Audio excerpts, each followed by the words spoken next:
Dando continuidade à nossa aula sobre absorção de água e de íons do solo, na primeira aula nós falamos sobre as características do solo, o ambiente onde a planta se desenvolve.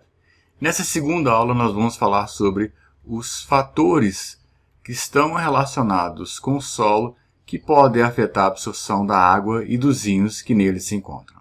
E para a gente entender essa questão, é importante a gente saber que os íons eles têm que estar dissolvidos na água que está presente no solo, ou seja, formando aquela solução do solo, ou se for uma condição totalmente artificial, na nossa solução nutritiva, o que nós conhecemos por hidroponia. Nós vamos ter uma aula sobre isso mais para frente. Então, os íons que vão ser absorvidos têm que estar dissolvidos na água. Um segundo ponto importante é que a água vai seguir o fluxo entre o solo, planta e atmosfera, conforme o gradiente decrescente de potencial hídrico, porque é assim que a água se movimenta em qualquer sistema.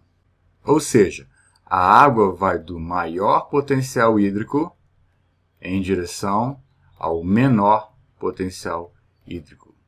E é assim que a água se movimenta. E o terceiro ponto importante é que a região de maior absorção de água nas raízes é a região dos pelos radiculares. A raiz ela tem várias funções, que nós já vimos e vocês já viram isso em outras disciplinas. Mas nem todas as partes da raiz absorvem com a mesma intensidade, com a mesma eficiência. A zona de maior eficiência na absorção de água e dos nutrientes que estão dissolvidos nessa água é a região dos pelos radiculares. E considerando o movimento da água, consequentemente da solução do solo para as raízes, nós já vimos isso em aula anterior, que uma das formas da água se movimentar é por fluxo de massa, quando considera distâncias maiores. E a maior força presente nisso é o gradiente de pressão. Se vocês não se lembram, dê uma olhada na aula sobre água. Uma segunda forma que nós falamos também lá é que quando nós consideramos pequenas distâncias, a força que faz essa movimentação é a difusão propriamente dita. E nesse caso, ela considera o componente de maior importância, o efeito da concentração. Ou seja, as moléculas vão de onde moléculas estão em maior concentração para onde moléculas estão em menor concentração. Foram esses dois fatores que nós comentamos quando nós falamos sobre o movimento de água nas aulas anteriores. Mas existe um terceiro fator, a parte biológica que está envolvida, ou seja, o próprio crescimento das raízes, que leva à interceptação radicular. E isso faz com que a água possa também entrar em contato. Ou seja, ou a água vai com a solução nutritiva em direção às raízes, ou a raiz vai em direção à água com a solução nutritiva. De uma forma ou de outra, as duas têm que se encontrar. E qual deles tem maior importância? Não dá para definir. O fato é que cada um deles participa em maior ou menor grau e é variável de caso para caso. E existem alguns fatores do solo, portanto, que é o foco dessa aula, que vão afetar essa absorção de nutrientes. O primeiro fator que eu quero falar é a CTC, capacidade de troca catiônica. O que é CTC? No processo de formação do solo, a parte físico-química do solo, quando ela vai se decompondo, ela fica revestida de cargas. E essas cargas podem ser cargas negativas ou podem também ser cargas positivas. Então, isso depende do tipo de solo. Então, alguns solos têm mais cargas negativas, outros solos têm mais cargas positivas. E isso afeta o que nós chamamos a capacidade de troca daquele solo. Se um solo tem mais cargas negativas, ele afeta a capacidade de troca catiônica. Porque o solo tem carga negativa, ele prende mais os cátions. Por outro lado, se o solo tem mais cargas positivas, ele afeta o que nós chamamos de capacidade de troca aniônica. Então, depende de cada caso. Então, depende do tipo de solo que está sendo formado. Eles vão ter cargas e essas cargas podem reter em maior ou menor grau os íons que estão dissolvidos na solução do solo. E aqui está mostrando um exemplo como isso acontece. Aqui nós temos um solo com cargas negativas prendendo os cátions. Então, isso aqui está mostrando a questão do CTC. Esses íons que estão presos por interações iônicas nessa estrutura do solo, eles têm que ser liberados para entrar na solução do solo, para que então eles possam ser absorvidos pelas raízes. Enquanto não estiverem dissolvidos na água, na solução do solo, eles não serão absorvidos pelas raízes. Um segundo ponto importante é a questão do pH. O pH do solo tem um impacto muito grande na questão da solubilidade dos nutrientes. Por quê? Porque afeta diretamente a sua disponibilidade. Como que isso acontece? Esta figura, ela representa a questão da disponibilidade dos nutrientes. Em função do quê? Em função daqui está mostrado aqui embaixo do pH. Então o pH tem um impacto muito grande na forma iônica dos íons. E o que acontece é o seguinte, nessa figura ela mostra nitidamente isso para a gente. Quanto maior essa parte marrom aqui escura, maior a disponibilidade. Quanto menor for essa parte, menor a disponibilidade. Então aqui nós podemos ver que no caso do nitrogênio, com o pH por volta de 4, 4,5, ele tem uma menor disponibilidade do que quando o pH está em torno de 6 até por volta de 7,5, 8, onde ele teria uma maior disponibilidade. O fósforo tem uma maior disponibilidade dos pH um pouco mais ácidos e uma disponibilidade muito baixa nesse pH onde o nitrogênio vai estar disponível. O fato é, se nós temos uma solução, numa solução não tem como nós termos dois pHs diferentes. É um pH só. Então, nós precisamos procurar um pH que permita que a maior parte dos nutrientes esteja numa forma em que ele possa ser absorvido pelas plantas, é o que nós chamamos de disponibilidade. E esse pH está representado nessa faixa, que varia em torno aí de 5,3, mais ou menos, até um pouco acima do 6. Ou seja, um pH ligeiramente ácido. Então, por isso é que se faz algumas práticas agronômicas, como, por exemplo, se o solo é extremamente ácido, eu tenho que elevar o pH através da calagem para que ele possa ter um pH em que os nutrientes vão estar disponíveis para as plantas. Se o solo tem um pH muito básico, eu tenho que fazer uma gessagem para baixar o pH para uma faixa que os nutrientes estejam disponíveis para as plantas.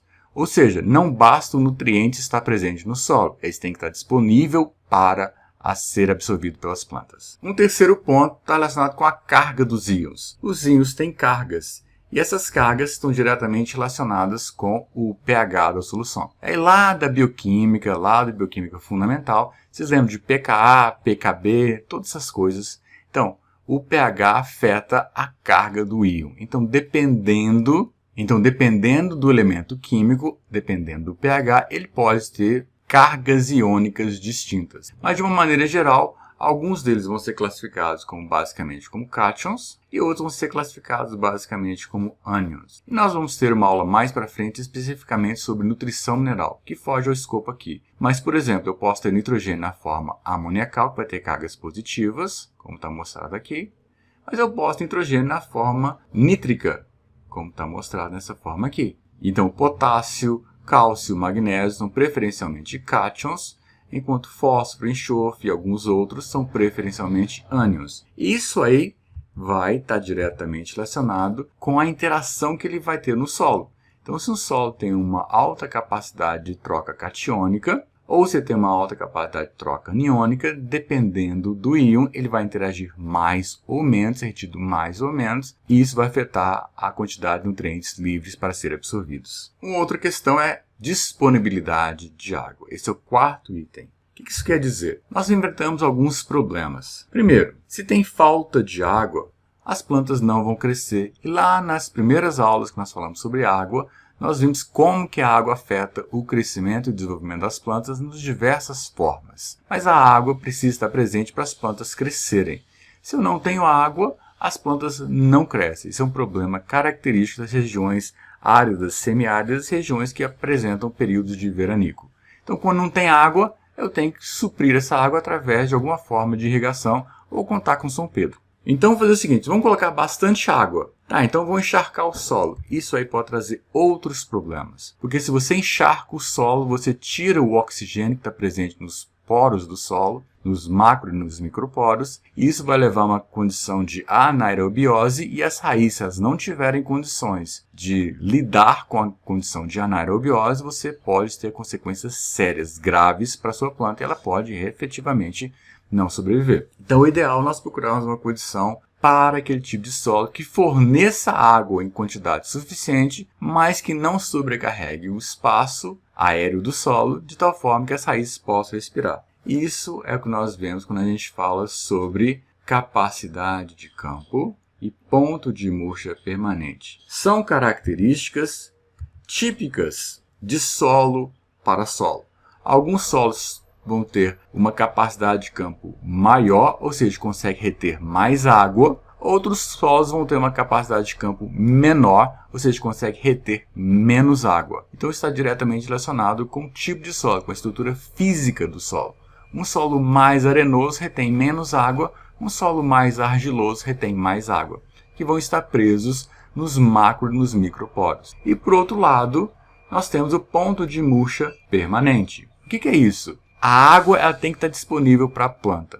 E ao longo do dia a água vai alternando, ou seja, a planta vai absorvendo mais ou menos água dependendo da quantidade de água disponível. Então, se a gente imaginar uma situação que a água vai ficando em quantidade cada vez menor, ela vai ficando cada vez mais retida pela estrutura do solo, e se ela fica cada vez mais retida pela estrutura do solo, ela fica menos liberada, menos livre para ser absorvida pelas plantas. Chega num ponto que as plantas não conseguem mais absorver aquela água. E se passar daquele ponto, as plantas simplesmente vão morrer. Isso que nós chamamos de ponto de murcha permanente. É um ponto em que agora, se passou daquele ponto, as células vão estar tão danificadas por estarem plasmolizadas, ou seja, perderam muito a água, houve uma separação do tonoplasto e da membrana da parede celular e danificou a célula fisicamente, e isso faz com que as células não consigam, mesmo em presença de água, reverter. Então é o ponto de murcha permanente. E nesse caso, a planta vai morrer. Não há o que fazer. E essa disponibilidade de água varia de solo para solo em função da sua estrutura. E os solos, normalmente, eles passam por processos. Todos eles passam por processo de empobrecimento. Alguns processos deles são naturais, como, por exemplo, no caso da erosão. Erosão é retirada da parte superficial do solo. E ela pode ser feita por água ou pode ser pelo vento, que vai retirando gradativamente ao longo do tempo essa superfície. Isso é uma lavagem que acontece na superfície, é uma retirada, é um empobrecimento que acontece na superfície do solo. Mas isso também o processo da lixiviação, que é a percolação, que o solo vai sendo lavado ao longo do perfil, por um excesso de chuvas ou por irrigação excessiva.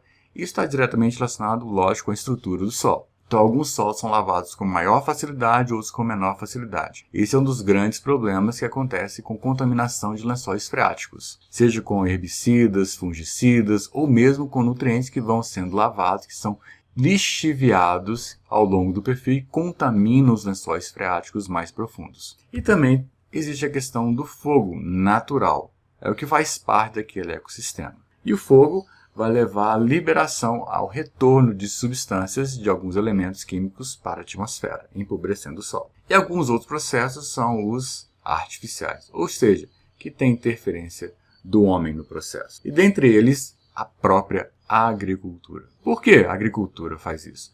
Porque nós vamos remover daquela área, nós vamos tirar os grãos, vamos tirar os frutos, vamos tirar folhas, vamos tirar raízes, vamos tirar o que for necessário para o nosso consumo. E a gente deixa o restante para ser reincorporado no solo. Então, aquela parte que for removida, nós estamos retirando o nutriente que estava lá naquele solo anteriormente. Isso vai levar ao empobrecimento ao longo do tempo. Uma segunda característica é o fogo. Só que, nesse caso, é um fogo provocado pelo homem, que não faz parte daquele ecossistema.